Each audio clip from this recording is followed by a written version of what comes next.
Datanya kamu kelas tuh. Hah? Dueli ini.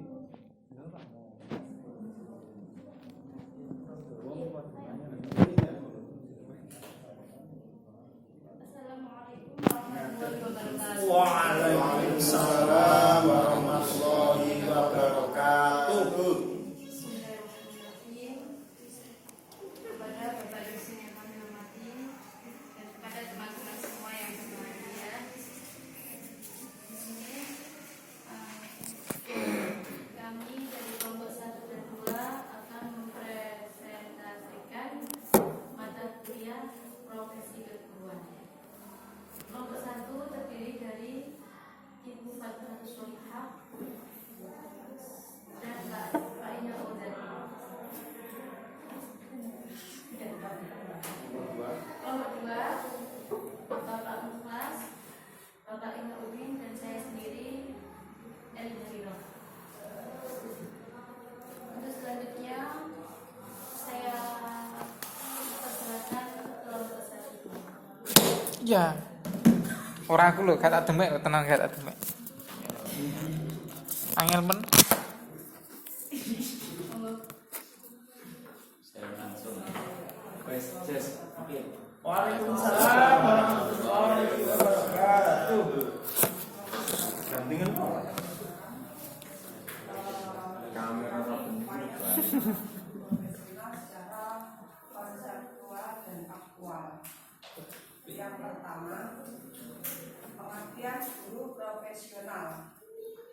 Guru adalah pendidik profesional dengan tugas utama mendidik, mengajar, membimbing, mengarahkan, menilai, dan mengedukasi peserta didik pada pendidikan anak usia dini dan pendidikan menengah.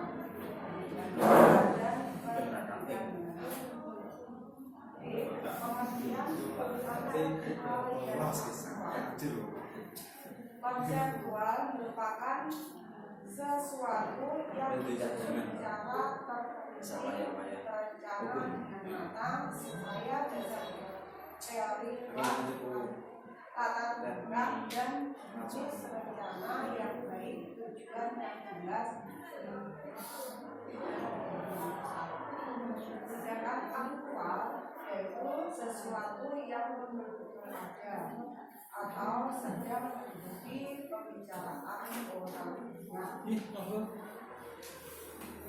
Waalaikumsalam. Upaya menciptakan guru profesional secara intelektual dan seksual.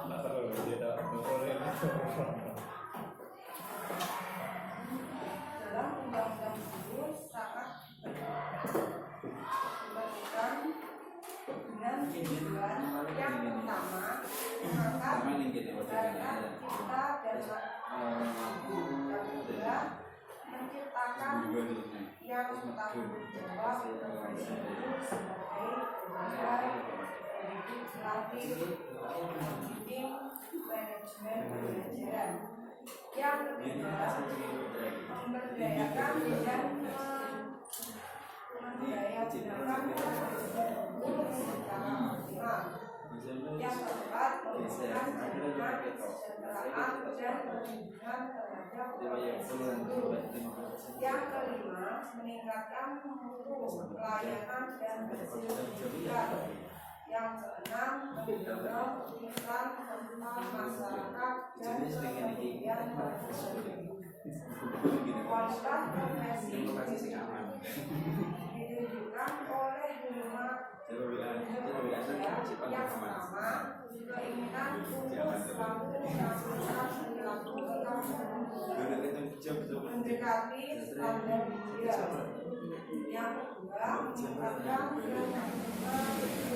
citra profesi. Yang ketiga keinginan untuk biasa mengejar ciptaan pengembangan profesional yang dapat meningkatkan dan memperbaiki kualitas pengetahuan dan keterampilannya. Yang keempat mengejar kualitas dan cita-cita dalam profesi. Yang kelima memiliki kebangsaan dan profesinya. Sekian dari saya, bisa kasih. Itu tadi pemaparan dari kelompok 1. Terus selanjutnya pemaparan dari kelompok 2, silakan. Makalah yang kelompok kedua tentang menyikapi peraturan pemerintah pembelajaran daring di era pandemi COVID-19.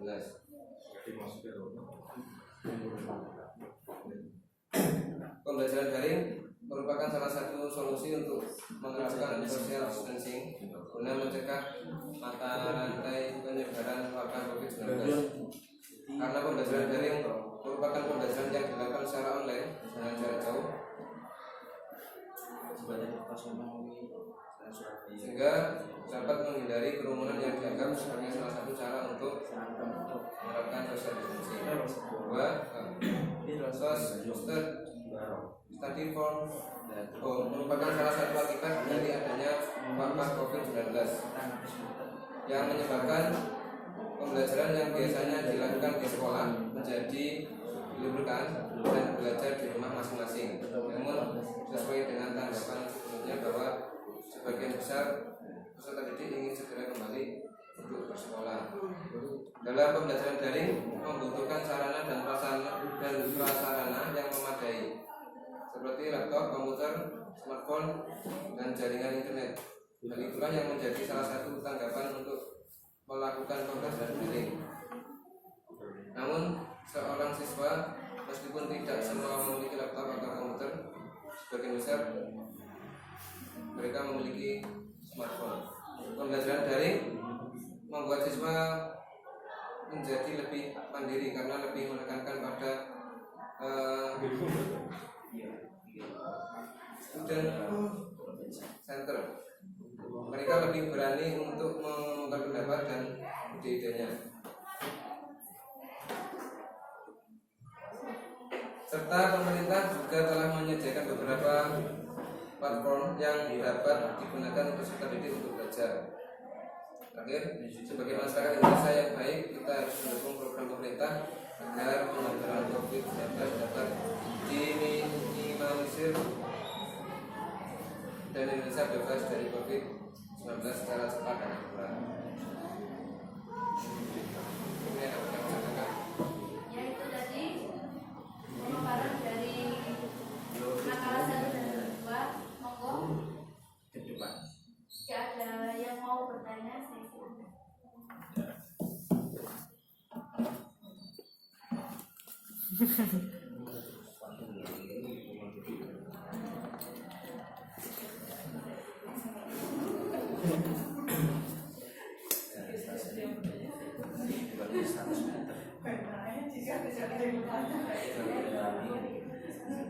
Monggo.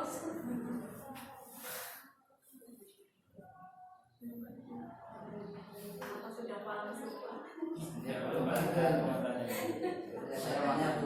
Iya, silakan Mas Bayu. Bertanya kepada kelompok berapa?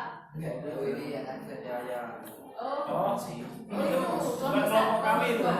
Itu bukan kelompok kami.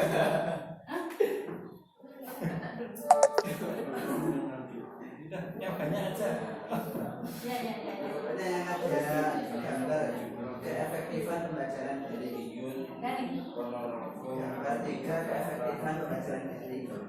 Di sini menurut diagram lingkaran ini ada beberapa persentase yang mengatakan bahwasanya sekitar sangat sedikit ini sangat baik, kemudian kita 25,3% baik, 40,4% cukup, yang 29,4% kurang, dan sangat sedikit sangat kurang. Ini alasan pemakalah atau tanggapan pemakalah mengenai persentase keefektifan belajar daring itu bagaimana, seperti apa?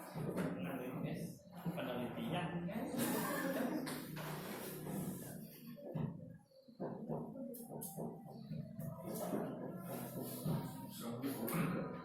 Oke, tampung pertanyaan kedua. ya, pertanyaan kedua.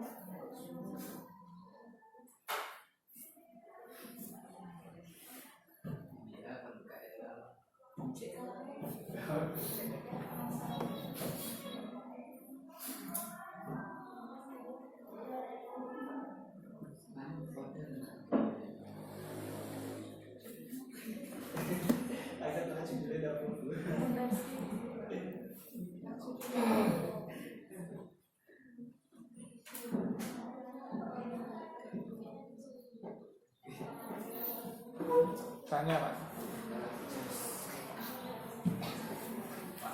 Saya tanya yang makalah yang berjudul tentang menyikapi peraturan pemerintah pembelajaran daring di era pandemi. Monggo. Mari itu bicara. Iya, monggo silakan. Sebelum bertanya, sedikit saya akan mengulas tentang pembelajaran daring. Kita tahu sendiri bahwa kebanyakan dari kita adalah guru.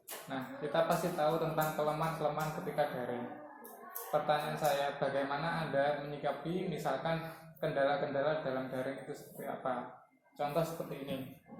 Dalam satu lembaga, satu madrasah ibtidaiyah itu ada orang tua satu mempunyai HP Android dan anaknya 3 sekolah di situ. Bagaimana cara Anda menyikapinya untuk pembelajaran daring?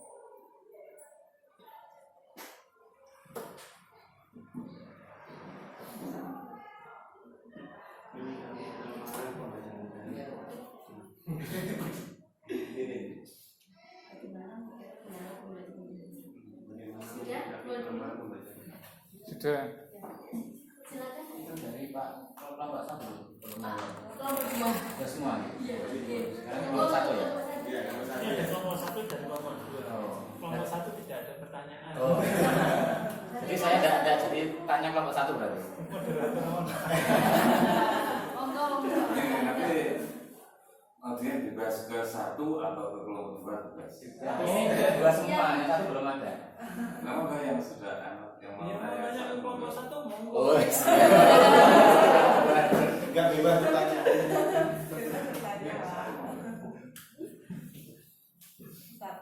Monggo Pak Dewa. Bagaimana cara pemakalah untuk bisa mengupayakan atau membangun guru yang profesional? Terima kasih. Ada kok di mana? Jangan berkata Sudah? Mungkin bisa dijawab dulu. Sudah ya? Atas Oke. pertanyaan dari Pak Bayu, alasan pemakalah membuat presentasi keaktifan pembelajaran daring. Iya, mana? Baik. Presentasi itu berarti. Bisa dijelaskan mungkin kekurangan kelebihan. Ya baik, saya jawab pertanyaan dari Mas Bey. Terima kasih atas jawab pertanyaan yang sangat menarik. Menarik ya. Tentunya jawaban juga harus menarik juga. Live 13 menit live. Oke. Pertanyaan dari Mas Bey itu tentang skema dari diagram dari ada yang di makalah itu ya. Jadi kami sebagai pemakalah membuat, terus terang kita browsing dari internet ya, terus ya saya jujur aja, ya ngapain nggak jujur ya kan, dari internet terus terang ya, terus metode penelitian yang disampaikan dari buku pemakalah dari kami yaitu menggunakan metode penelitian kepustakaan, di mana penelitian di dalam pengumpulan informasi serta datanya menggunakan berbagai macam bahan dan materi yang ada di perpustakaan, yaitu berupa buku, jurnal, dokumen, majalah, kisah sejarah, berita serta sumber yang memiliki relevansi lainnya gitu ya. Jadi makalah kami sangat akurat benar ini ya, karena berbagai sumber maksudnya. Dan mengenai tadi pertanyaan Mas Bay bahwa diagram tadi tentang presentasi di sini ya, bahwa ini mengatakan di sini diagram bulat tersebut ada yang 20% itu, terus 40%, 25% itu mengartikan apa ya ini ya?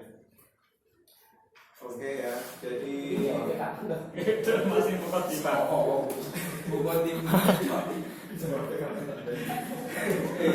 jadi makna dari diagram ini Mas Bay yang benar itu ya, bahwasanya supaya mempermudah dalam penelitian ada tentang diagram ya. Jadi diagram tentang ini tentang sebagaimana antusias dari para siswa dalam mengikuti pendidikan itu digambarkan dengan diagram bulat tadi itu ya, yang menyatakan di sini bahwa yang hijau itu menandakan kurang ya, kurang antusiasnya, yaitu di sini 29,4% ya. Terus 40% itu cukup antusiasnya dalam mengikuti belajar online. Terus 25% itu baik ya, 20,3%. Jadi terus ada biru itu sangat baik dan ungu itu sangat kurang.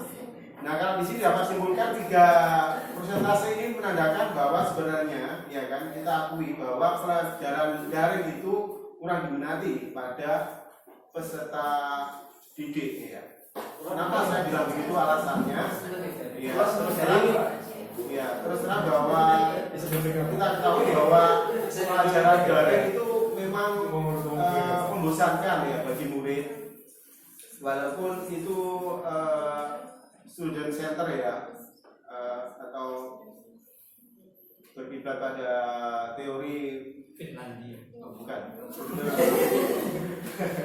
bukan bahwa anak yang mandiri maksudnya, tapi mungkin di Indonesia itu kan beda negara, dan ini kayaknya semacam kayak shock terapi bagi pendidikan di Indonesia ya. Kita maklum bahwa pendidikan yang kacau pada tahun inilah karena banyak dari, tapi ini semua lini dari semua sistem di mulai dari TK sampai perguruan tinggi pun jadi agak rancu ya terus terang dengan pendidikan, istilahnya kita homeschooling ya, jadi pelajaran dari rumah ya. Jadi banyak anak-anak yang belum siap untuk mengikuti dan beradaptasi dengan ini ya ini. Terima kasih sudah sampai. Oke, itu Mas Ben. Maido pasien. Iya Mas Ben, jadi Mas Ben kan tadi itu mengenai diagram kan, seberapa anu tadi, iya kan? intinya. Jadi alasannya memang pembelajaran daring itu kurang diminati. Iya, menurut data ini Pak. Iya. Terus bagaimana kalian itu menyikapi dari pembelajaran daring yang menurut Anda atau dari diagram tadi kurang menyenangkan? Berarti pertanyaan 2 ini Pak. Tapi sudah Satu ya, sudah anu ya, sudah paham ya tentang diagram ini ya, membaca diagram ini sudah paham ya. Pertanyaan itu tadi sudah di awal sudah tanggapan. Kalau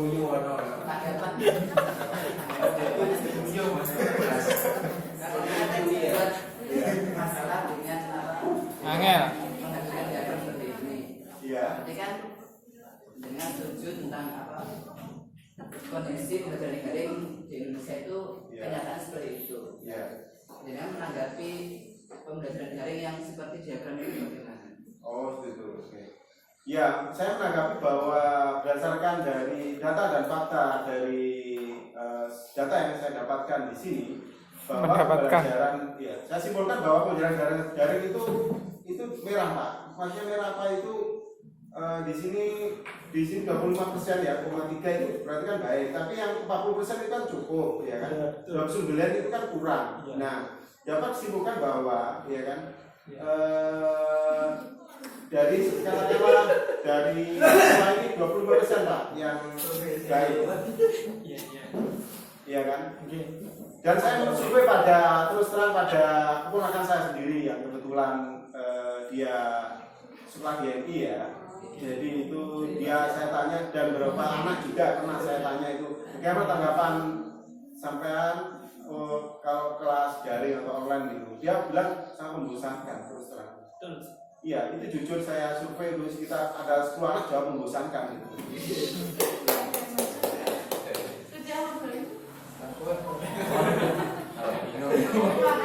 Terima kasih Maido pasien dari Bapak. Untuk pertanyaan kedua, masih tetap pada kelompok 2, bagaimana menyikapi kendala-kendala dalam pembelajaran daring? Pak Iya mau beri suaranya. Sampai dulu nanti kalau belum saya yang mau Pak Iya. Dengan punya anak 3 sekolah yang sama. Ini cuma 1. Gimana cara mengaturnya? Itu contohnya. Oke, iya. Ini salah satu Ada 3 bersaudara. Tapi HP-nya cuma 1. Itu dalam pembelajaran daring bagaimana? Mata dan Pak seperti. Oke, cara menyikapi pembelajaran daring dengan studi kasus tersebut itu bagaimana? Oke. Sebenarnya banyak studi kasus sih, yang saya contohkan hanya itu saja. Karena saya melihat dari tulisan dari pemakalah, kebijakan pemerintah itu hanya homeschooling. Intinya itu adalah pembelajaran secara jarak jauh, tidak memberi fasilitas. Seandainya mungkin ada pemerintah. Apa yang sudah Pelampiasan loh. Ya. Pelampiasan. Ayo silakan dijawab. Pak Lukas? Karena di sini tulisan itu hanya itu saja yang Anda tulis. Iya. Ya kita memang terus terang makasih kan menyikapi kebijakan pemerintah tentang pelajaran daring ya. Betul sekali bahwa seharusnya kan kita sebagai Sebagai pemerintah. bukan pemimpin ini bukan. Ini mas saya begini. Sebagai kalau di kelas kan memang ada komputer ya, iya kan. Jadi pelajarannya bisa kita bisa los lah, iya kan. Menguatkan media yang ada. Nah kalau kebetulan pertanyaan itu tadi kan ini kebetulan ada keluarga yang kurang mampu. Pak Suklon maksudnya. Ya. Pak Suklon bertanya bahwa ada keluarga yang kurang mampu kebetulan, terus memanfaatkan HP yang satu untuk 3 anak ya ini. Nah, makanya dalam satu lembaga dengan jadwal yang sama gitu loh. Oh, dan jadwal sama gitu. Ya pasti kan pembelajarannya kan pagi. Oh iya. Nah, makanya di situ ada kelemahannya bahwa pelajaran daring ini mungkin kelamaan nggak bisa seperti apa? Biasanya meminjam. Solusinya meminjam pada HP yang orang yang punya. Bisa kalau nggak punya keluarga ya punya tetangga. Iya, itu scroll. Dan itu. Seperti itu. Solusinya itu kalau saya mau dikasih kalau kita mengkritisi tapi gimana lagi memang ini wabah yang pandeminya yang sudah istilahnya mendunia. Jadi sebagai warga negara yang baik kan kita harus taat peraturan pemerintah kan, ya kan. Nah tadi itu bahwa kalau menanggapi bahwa pelajaran itu pas tempo, nah solusi saya langsung aja bicara solusi bahwa kita bisa pinjam HP orang yang Android yang matching atau cocok dengan pelajaran itu. Kita bisa keluarga kalau nggak punya tetangga. Kalau nggak punya tetangga nanti lapor kepala desa lah. Yo wes. Sudah Pak Ustaz. Yo wes. Iya Pak. Kalau saya enggak begitu. Terus kenapa gini Pak? Kenapa ujian nasional dihapus? Nah itu. Anda sebagai pemerintah. Karena pemerintah. Ada pemerintah di sini ya. Iya. Saya actingnya gitu. Kenapa ujian nasional dihapus Gaya bahasa aja pemerintah. Oh iya. ketika pandemi seperti ini? Oke. Tanya jelas. Tentang ujian nasional ya. Ya, kenapa dihapus? Sebenarnya wacananya kan bukan karena COVID. Sebelum ada COVID kan sudah diwacanakan tidak ada ujian nasional. Iya Betul itu. Betul nggak? Iya betul. Oh gitu. Kok balik digunakan?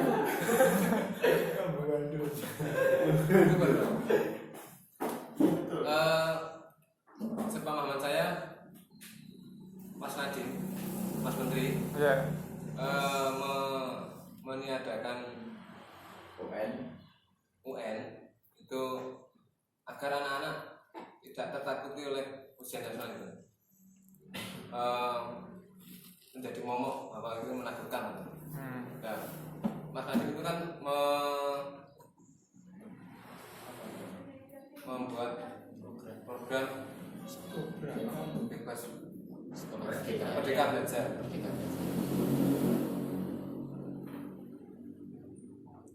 Iya betul itu. Ya sudah. Itu jawabannya mengenai. Tapi mama. Ya betul sih jawabannya. Ya. Cuma dikatakan dengan ragu-ragu. Kurang tahu. Powernya itu kurang mengenang gitu. Kan banyak juga lembaga yang mengadakan ujian sendiri gitu. Sekarang ganti Iya, alternatif ujian nasional kan itu berarti kan dari sekolahan itu mengadakan ujian secara mandiri berarti. Bahwa nanti itu sekolah bisa menilai anak didik dan dari nilai itu bisa untuk referensi kebijakan untuk meluluskan anak didik tersebut. Kayaknya boleh balik. Kembali ke daring saja. Sudah ya? Berarti cara menyikapi tentang misalkan dalam kasus 1 HP digunakan 3 anak dalam satu lembaga itu pinjam. Iya, kita konsultasikan ke guru dulu bahwa bisa nggak jadwal itu dijadwal ulang guru yang bersangkutan. 1, kedua, kalau nggak bisa tepuk jam 8 3 anak tersebut jamnya tepuk semua, berarti kan kita solusinya yaitu memang nggak bisa berubah jamnya, ya berarti kita pinjam HP ke keluarga ataupun yang punya HP, bisa tetangga ataupun lapor pihak sekolah dulu, tapi ya kan lapor pihak sekolah dulu, dan habis itu kalau nggak bisa solusi ya ke tetangga RT RW lah. Boleh. Kamu kok sama saya. Di lapangan, kejadian di lapangan gini. Gimana? Tidak, jangankan 3 anak, 1 anak pun itu bisa mengumpulkan tugas, bisa tidak tepat waktu, Pak. Karena HP-nya dibawa orang tuanya bekerja. Yeah. Jadi solusinya ya nanti mengumpulkannya setelah orang tuanya di rumah, mungkin waktu sore atau malam hari baru bisa mengumpulkan. Dan orang tua dari murid ya harus istilahnya ngomong dengan gurunya lah. HP-nya masih dibawa kerja mungkin. Baru bisa mengumpulkan tugasnya sore atau malam ketika sudah di rumah. Ya sudah, bagus jawabannya. Kita puaskan akhirnya, oke. Lanjut pertanyaan 3. Lanjut yang ketiga untuk kelompok 1, bagaimana cara membangun guru yang profesional? Dan ini siapa nih? Menurut pribadi sendiri, cara membangun guru yang profesional. Guru yang profesional, kalau dalam sini itu disebutkan guru yang mempunyai keahlian. Dan juga guru pendidik, melatih, mengajar, memberi, mengarahkan pada peserta didik. Misalkan seperti kita menjadi guru matematika, caranya menyampaikan kepada anak-anak bagaimana agar anak ini bisa memahami materi yang saya sampaikan tadi. Sepertinya mencari KPK dan KPD. Itu kalau dari contoh Pak Suhadi kan bisa menggunakan dengan cara sepatu. Kalau anak-anak disampaikan dengan cara sepatu, tidak ada yang merasa kesulitan, tidak bisa mengerjakan dengan cara sepatu. Nanti kita bisa membagi lagi dengan anak menggunakan cara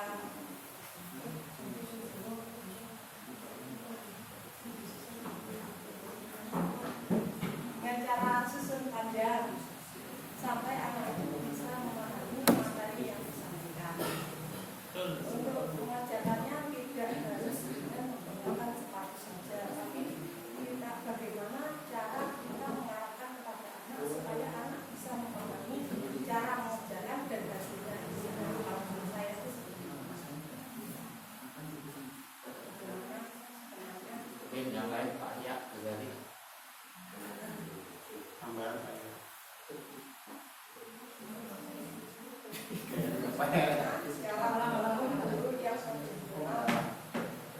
Berdasarkan data itu dapat dunia.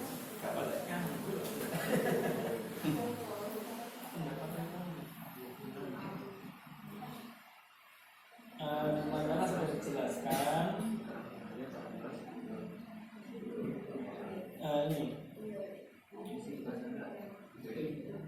kualitas halaman 3, kualitas profesionalisme ditunjukkan oleh 5 unjuk kerja sebagai berikut.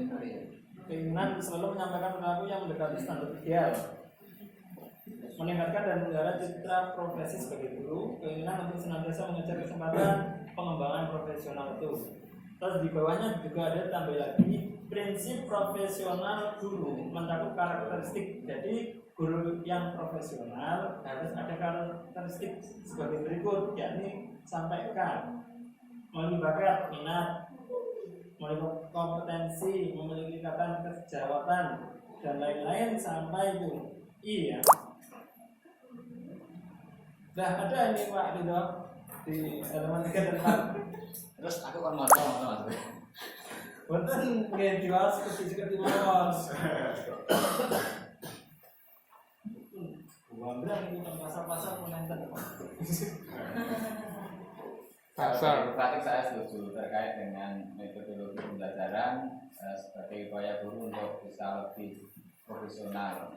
Tetapi sebagai guru itu kan tidak hanya hebat di dalam cara penyampaian, tapi kita itu butuh identitas juga. Sehebat apapun kalau kita belum punya identitas, itu ya mungkin nanti untuk upaya menjadi profesional itu kurang.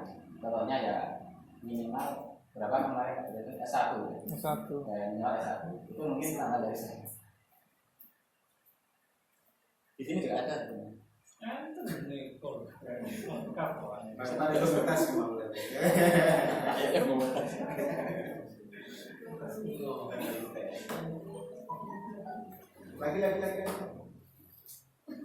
Lagi tuh tadi ibu-ibu silakan. Yang mengenai kembali ke profesional itu sudah dijelaskan itu yang baru-baru. Sekarang ada kasus di situ ada guru yang kemampuan menyampaikan kepada siswa itu sudah baik. Pokoknya masalah itu sudah baik. Tapi kelemahannya itu ada satu, dia tidak menguasai itu. Apakah itu bisa operator gitu korbannya. Dan itu banyak. Ya ada. Dari kelemahan sosial sudah. Jadi kalau sudah ya, salah-salah itu memang kesehatan. Itu takut sama sih. Iya,